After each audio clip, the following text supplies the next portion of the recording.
నీ భవిష్యత్తును ఆయన ఎరిగి ఉన్నాడు. 2, నీకు ఇచ్చిన సామర్థ్యతలు, నీ భవిష్యత్తు నీకు తెలియదు, ఆయన తెలుసు. నీకున్న సామర్థ్యాలు నీకు తెలియదు, ఆయన తెలుసు. అంతేకాదు, నువ్వు ఏ మోతాదులో మొయ్యగలవో, ఎంత శోధన తట్టుకోగలవో అది కూడా ఆయనకు తెలుసు. ఈ 3 ఎరిగి ఉన్న దేవుడు అన్ని సమకూర్చి నీ మేలుకే జరిగిస్తూ ఉన్నాడు.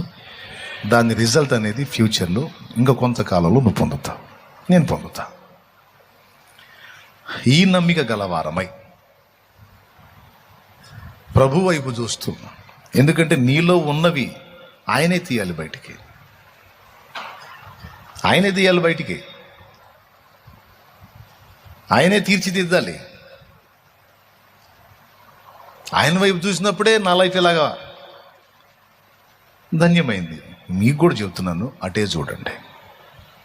ఖచ్చితంగా ఆయన ప్రమేయం ఉంది నీ లైఫ్లో, ఆయన జోక్యం ఉంది.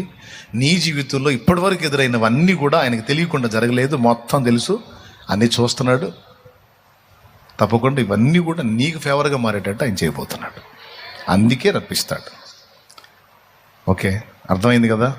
అలాంటి పరిస్థితుల్లో నీకు సిద్ధపరచకపోతే అసలు ఈ కొలిమే రాదు నీకు. కొలిమి వచ్చిందంటే నువ్వు లైన్లో ఉన్నావు, ఆయన చేతుల్లో ఉన్నావు. ధైర్యంగా ఉండవు, విశ్వాసంతో ఎదుర్కో.